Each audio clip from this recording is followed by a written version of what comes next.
got week 3 of the Team of the Season event. However, that's completely overshadowed by the fantasy playoff drop that we got in Hockey Ultimate Team. In this video, we're going to go through all the Team of the Season cards and everything that came with it. But we're also going to fully break down the fantasy cards that were released for the playoffs just in time for things to get kicked off. Let's get into it. Starting first, let's take a look at the Team of the Season. Our final Team of the Season release. We've got the 94, Jake Oettinger, Evan Bouchard, Josh Morrissey, Jack Hughes, Mikko Rantanen, and Jack Eichel. Now, obviously, some controversial picks for Team of the Season. Jack Hughes among them. Obviously, he did not have a full season and finished 43rd in scoring. However, he did have decent points per game before going down with injury, and he was the cover athlete this year. It's a very good card. He's always got a pretty good wrist shot, and he always skates a little bit better than other cards in the game. He's got gold edges as well as ankle breaker, tape to tape, make it snappy, and shock and awe. Gotta be honest with you, all the abilities outside of edges are pretty mediocre. He does have 96 speed, 97 excel, maxed out agility and shot, hand stats, and 99 faceoffs if you get faceoff boost activated. This is a very good Jack Hughes card. However, obviously, there's no guarantee we're going to get an upgrade for any of these cards, but specifically for Jack, who's not going to be playing. Following him, we've got Evan Bouchard from the Edmonton Oilers at 6'3", 192. He comes with two-way defenseman and offensive defenseman, defensive boost, as well as checking boost, which you'll definitely want to activate to help out with his lower defensive awareness to stick checking attributes. He can also get his body checking up quite high, and he is 6'3". He's got 94 speed and excel with 95 agility, max shot, gold thunderclap, which I don't really love because you can just green one-timer it. Tape to tape, heat seeker is great. 1T and stick him up. 1T and thunderclap do not combine. So again, his abilities are a little lackluster. I would have loved to see shutdown or truculence on Evan Bouchard's Team of the Season card, but nonetheless, still a pretty good right-handed defenseman. Jack Eichel's up next, getting his first Team of the Season item, 6'2", 203. He's got sniper and playmaking forward, pinpoint shooting boost and deking boost, and then face-off boost with acceleration boost. Gold make it snappy, tape to tape, 1T edges, as well as puck on a string. Always a pretty good skater as well. 95 speed, 94 excel, 98 agility. With sniper forward activated, you essentially max out his shot. His hand stats are all 98s across the board, and he's got 95 faceoffs. Acceleration boost will also get his acceleration up to 97. So again, one of the better Team of the Season cards so far. And then Josh Morrissey at 94 overall, 6', 195. He's got two-way and offensive defenseman, power shooting and pinpoint shooting, and then checking and acceleration boost. Acceleration boost will get him up to 96, 94 speed, and 97 agility. Great ability combo. Potentially the best you could have outside of maybe truculence for tape to tape. Gold heat seeker, tape to tape, quick pick, shutdown, and edges. This is one of the best defenseman cards that we're going to get in the game, especially when he hits 99, if he hits 99. He's got good body checking stat. Defensive awareness and stick checking are maxed out, but a very good Josh Morrissey card. Then we've got Mikko Rantanen, which I'm a little confused by, obviously, because he is a Carolina Hurricane here. I don't know if this is to highlight the fact that he was one of the bigger storylines this year, and that's why they went with the Carolina card art. That being said, he was fine. I'm not really upset about the selection of Rantanen, more that it's not the Dallas Stars. But regardless, at 6'4", 215, he's got playmaking and sniper forward, checking and playmaking boost, as well as defensive and pinpoint. Then he's got unstoppable force, 1T, back at you, puck on a string, and snipe. So his abilities are fine. However, he does have 96 speed, 95 excel, and 98 agility. Maxed out wrist shot, hand stats are all 99, comes with 93 faceoffs. Always one of the best left-handed cards in the game, simply when you combine his size, shot, and faceoffs.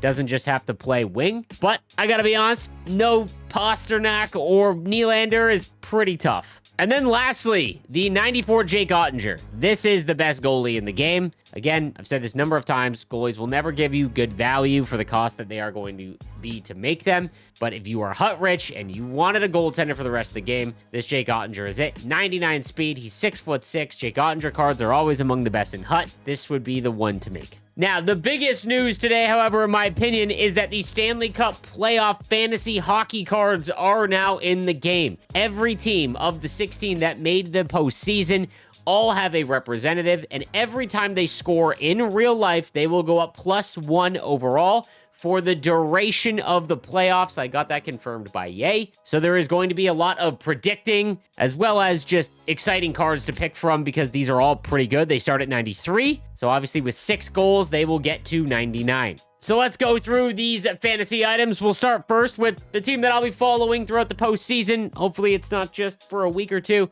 The 93, Matthew Knies from the Toronto Maple Leafs at 6'3", 217. Sniper forward, pinpoint shooting boost, power shooting boost, as well as gold, close quarters, back at you, and unstoppable force. I will do a full ranking video and again give you all my predictions for the postseason, but spoiler alert, this is one of the best options simply because of opportunity. Yes, the Leafs get knocked out in the first round all the time. I don't have a ton of confidence that they will make the second round, but even if they don't to the Ottawa Senators, Matthew Knies plays on the first line and on the power play, always in and around the net. Just I could see him getting a few goals in the first couple games, and even if he doesn't make it to the second round, he's still going to have a great card. 93 speed and excel, 95 agility, 97 balance. Is a pure winger, obviously, but he's huge, so this would be one of the better options in my opinion. The Ottawa Senators representative is going to be the 93 Drake Batherson at 6'3", 203, two-way forward, power shooting boost, and pinpoint shooting boost, gold schnipe, ankle breaker, and no contest. Again, 93 speed and excel, so that's a okay baseline, not great, but with a couple goals, you know, hopefully that will get into the middle 90s. He's almost got maxed out shooting already. Hand stats are at 95. Is a pure winger with only 87 faceoffs. And again, I don't have a ton of confidence in Ottawa. Would it surprise me if they beat the Leafs? No, but this one probably wouldn't be a priority unless obviously you're a Sens fan. Moving on to the next Atlantic Division matchup, we've got the 93 Oliver Bjorkstrand. Now, I'll make this very clear. He is hurt. I messaged EA, and I just said, heads up, Bjorkstrand is out for a couple weeks. So they are going to keep an eye on that. I don't know if they will give out and change a card for the Lightning. It wouldn't surprise me, but maybe if they make the second round, I don't know. But even if you're a Lightning fan, it's kind of a tough look because you're not going to get anything out of him. He's simply a 93. Now, however, at 93, he's got edges, puck on a string, schnipe, and 94 speed and excel, 99 agility, and 99 shooting. So, honest to God, I mean, it really doesn't matter. That's still a pretty good card and definitely usable. But nonetheless, be aware that unless Tampa goes on a run, which I actually think they might, he is not going to have a shot at goals until later on. Now for the Florida Panthers, we've got the 93 Anton Lundell at 6'1", 190. Two-way forward, power shooting boost, pinpoint shooting boost, gold close quarters, tape to tape, and quick draw. Obviously a pretty good center with 96 faceoffs and silver quick draw. Skating at 92, again, that's on the lower end for this event. Shooting is great. I personally don't think Florida is going to win the first round against Tampa, but it wouldn't stun me. They have been to the 2 straight finals, so you can't ever count them out. That's what makes this kind of difficult, is that if you want to take one of the teams that might go on a run, a lot of them are playing really tough matchups, like, for example, Dallas and Colorado. But nonetheless, Anton Lundell needs a couple goals to get his skating up with some of the other cards. On to the Metro. We've got the 93 Pierre-Luc Dubois. Much like Matthew Knies, this is already a pretty good card. 6'4", 225, gold close quarters, as well as big rig and tape to tape. 93 speed and excel, 95 agility, does have 99 balance, almost a maxed out shot. Hand stats are in the high 90s, and he has 95 faceoffs. Obviously, the Capitals backed into the playoffs, and maybe the OV goal record kind of just had them pop off too early, and they're going up against Montreal, who has been fighting for their lives for the last month or two. Still, they are the heavy favorites, even though I know my Montreal hatred bias aside, they are still the heavy favorites, and more than likely will knock out Montreal. So this would probably be one of the safer ones as well. And honestly, if he doesn't get to the second round and he scores 1 or 2 goals, he's still a very good centerman option for you. Now, Montreal's option is the 93 Juraj Slafkovsky at 6'3", 230. This is actually a really good card as well. He's so big, and he's already got 93 speed, 94 excel, and 95 agility. Obviously, they are heavy underdogs, but he is going to get his opportunities to score. He's already got a maxed out shot. He is a pure winger, does have close quarters, 1T, and unstoppable force. If you are a Montreal Canadian fan, this is a must-make, in my opinion. And then the last Eastern Conference matchup, we've got the Carolina Hurricanes and the 93 Andrei Svechnikov. Much like Matthew Knies and Pierre-Luc Dubois, I think this is one of the better choices you could make. 94 speed and excel, 97 agility already means that even if they get knocked out in the first round, which again, they are the heavy favorites in round 1, he is still pretty usable. Maxed out shot, hand stats are all 99, the ones that are important. Has gold snipe, 1T, and skilled up, which is kind of pointless, but nonetheless, a very good option for you, and he's 6'2". Also has a custom skating stride. I don't know if that matters as much anymore as it did in prior games, but still a very good option. One of the better ones, in my opinion. And then for the Devils, we've got the 93 Timo Meier. Power forward, pinpoint shooting boost, power shooting boost, make it snappy, unstoppable force, and truculence, which I love. 93 speed and excel, 95 agility, max out shooting, hand stats are at 94, 95 body checking. This is a very fun card. The only issue here is that obviously the Devils are pretty heavy underdogs against the Carolina Hurricanes. Again, anything can happen, and Timo Meier is going to get a heavy look and opportunity, especially with Jack Hughes out. But again, if you're not confident that they're going to move on, it's tough to invest in him because he's only going to get one round. Now on to the Western Conference, and this is probably the best card to make if you were asking for the number one. If I could only make one and the affiliation to the team didn't matter, it's the 93 Adam Lowry. Obviously, the Jets, heavy favorites against the Blues, even though they have their issues with choking in the postseason after good regular seasons. Two-way forward, pinpoint shooting boost, power shooting boost. Again, he's not a prolific goal scorer, but a very good just playoff type player. Gold close quarters, born leader, unstoppable force. The reason why I think he's number one, even if he does not score: 94 speed, excel, agility, 96 balance, 95 and above shooting, 98 faceoffs, 94 body checking, and he's 6'5". This could be one of your centers for quite some time based on everything that you've got here, and he doesn't even need to score. So the Jets are heavy favorites. They might go on a bit of a run. I think that this is probably the best option overall to make. Now, going up against the Jets is the St. Louis Blues. We've got the 93 Jake Neighbors. He's got power forward, power shooting, and pinpoint shooting boost. Gold crease crasher, unstoppable force, and truculence. I could definitely see Neighbors potting a few, especially early on. He's got 92 speed and excel, so he will need some goals before his skating kind of gets up with everyone else's. His shot is maxed, however. He is a pure left-handed winger, and he does come with 95 body checking. Unstoppable force and truculence are really fun abilities. Crease crasher is not worth the ability cost. However, again, the Blues are more than likely going to get knocked out in the first round. But to be honest, I actually could see them upsetting them. Again, this is all going to be based on your, kind of prediction on how the playoffs are going to go. He does need a couple goals, though, to compete with some of the other cards. On to the Dallas Stars and Colorado Avalanche. This is the tough one. So the 93 Mikael Granlund for the Dallas Stars. Playmaking forward, pinpoint shooting, power shooting.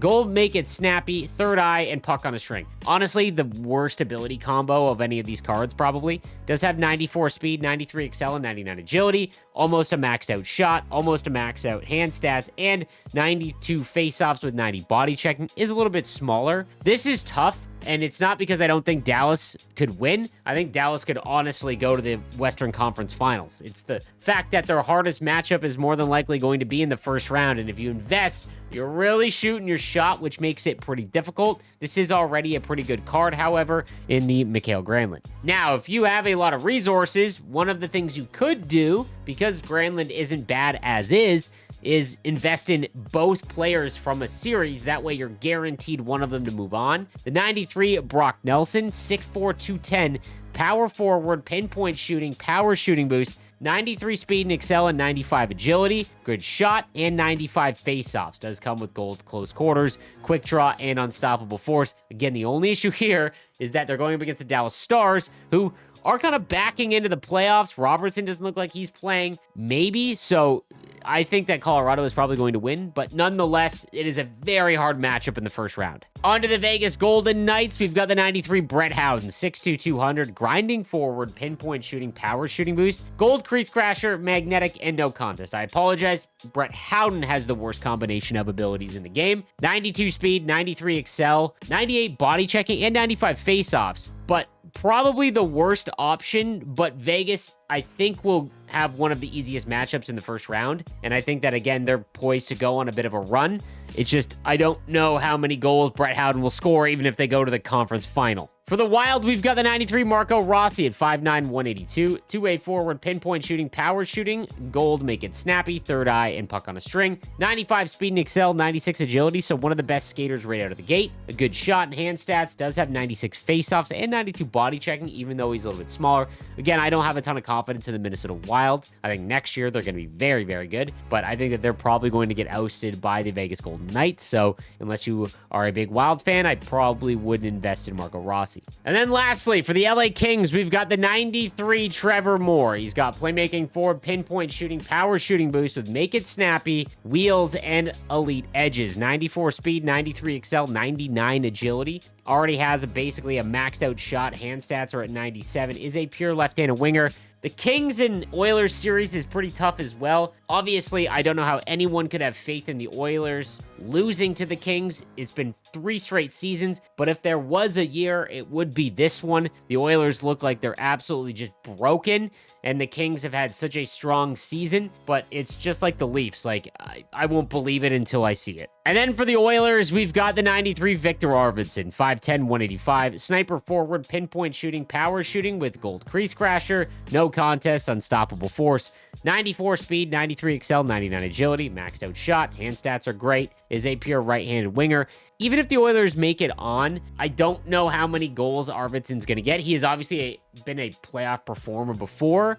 He's just not going to have as many opportunities, I don't think. Is a very playoff-type player, but nonetheless, this is a risky one too. All right, now let's talk how we make these cards. Go into sets, and you will see for 5 days at the time of this recording. At Tuesday at 5 p.m., that's how long you have with the fantasy hockey sets, which is interesting because that means game 1s and some game 2s will be played before these sets go away. So if you are going to make a fantasy hockey card, you can make all of them, which is fantastic. It will cost you 15 fantasy hockey collectibles, but before you invest in one, wait until the last day if you can. If you want to make one because it is your favorite team, then immediately just go ahead. But if you want to make sure you make the best possible decision, if a team goes down 0-2, then maybe you don't go with Trevor Moore or Arvidsson, for example. I would just wait as long as you can before making a decision because you've got 5 days to do so.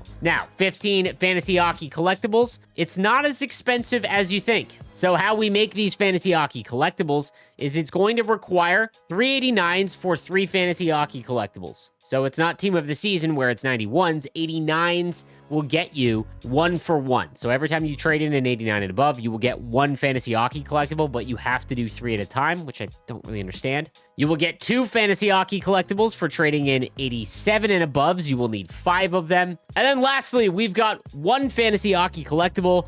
You will need to trade in 7 85 and above items to get this completed. Now, there is one other set for trading in 6 fantasy hockey collectibles. You will get a random Stanley Cup player, so you will get one of the 16.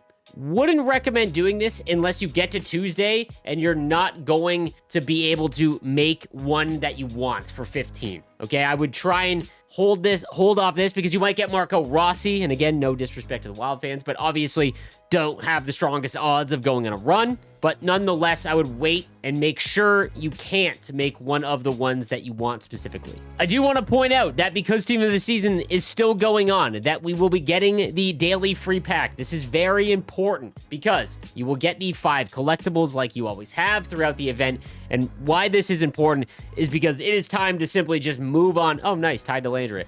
It is time to move on from the Team of the Season event, in my opinion, unless one of those cards are your favorite players or from your favorite team. If you head on over to sets and then into Team of the Season, you can then trade these collectibles in and you can do the 87 overall for 5. So every single day up until the fantasy event is done, you can get a free fantasy collectible, 2 of them actually, by doing this set specifically. So again, you just want to make sure you log in and get that pack opened so that you can take advantage of this. Now, something else to note, again, for anyone that hasn't done a lot of moments, this is an event where you want to do everything you possibly can. If you haven't done the cover athlete moments, this is actually a very lucrative moment path where you'll get a bunch of 88s as well as 86s, and that will help you quite a bit when it comes to making a fantasy hockey card for the playoffs. However, if you scroll all the way to the end, this is for newer players, there is a fantasy hockey moment set. And if you are brand new to the game, if you go down to the 6th moment, you will actually get 2 fantasy hockey collectibles. These collectibles will work for this event. And if you go through and finish everything, you will get 2 more. So that's 4 out of the 15 you need if you are brand new to the game and have not completed these already. For anyone wondering how I was able to complete these with the moments locked, that was a glitch that unfortunately is now over with. Rest in peace, the moments glitch. Now, we did also get Team of the Season Junior player items. For anyone that is a fan of the CHL, like myself, these cards will upgrade throughout the year, just like normal Team of the Season items. So every time that a new Sam Dickinson card comes out, this Team of the Season item will go up in overall. Quickly taking a look at these cards, we've got Gavin McKenna, the odds-on favorite to be #1 overall in next year's draft. And this is a very good card. He is very slender at 165. They do get free ability points, so Unstoppable Force, Tape to Tape, Make It Snappy, Puck on a String, and Edges. Has very good skating already and is breaking just insane records in the Western Hockey League playoffs, so he might actually get some upgrades. I know that EA does not give them out regularly, but I could see him getting those just because of how good he's doing and the notoriety. But he's almost already maxed out in everything important, so a pretty strong option here. Sam Dickinson from the London Knights, they are almost guaranteed to win the Memorial Cup. Their team is basically an AHL franchise. Gold Heat Seeker, Tape to Tape, Shutdown, Elite Edges, and Seeing Eye. Great ability combo. 94 speed and excel, 96 agility, 99 defensive awareness and stick checking. Just an awesome all-around card. Love the Sharks love. Zane Parekh from the Calgary Flames and Saginaw Spirit. He's got two-way and offensive defenseman, acceleration boost, as well as checking and defensive boost. So he can get up to 97 excel, 95 speed, and 99 agility. His shot is already maxed, hand stats are maxed. This is a pretty fun card. He also has gold edges, and then Puck on a String, Third Eye, Heat Seeker, and Seeing Eye. We've also got Austin Elliott from the London Knights. He's got 99 speed, is only 6'2", so not a strong card in my opinion. And Michael Misa from the Saginaw Spirit. He's got playmaking and sniper forward, face-off and pinpoint boost, as well as defensive and checking. And then gold edges, unstoppable force, Third Eye, snipe, and Puck on a String. And lastly, Justin Carbonneau from the Armada, the 6'1", 189 right-handed winger. He's got playmaking and sniper, acceleration boost, pinpoint, as well as defensive and speed boost. So he gets up to 95 speed and excel with snipe, no contest, elite edges, unstoppable force, and 1T. Does have a maxed out shot essentially and good hand stats as well. Also note, these cards are not able to be made. These are purely available on the auction house or in packs. Now, I do want to touch on Team of the Season because it did come out a day early because obviously it is a holiday in Canada on Friday. You do have one more day at the time of this recording to make the Week 2 Master Set player items, and then you will have the full week, actually 8 days in total, to make the Team of the Season items from Week 3. Taking a look at the sets, Jack Eichel just has the 1591s, which again is extremely expensive, and I am pivoting completely away from this event and going all in on the fantasy event.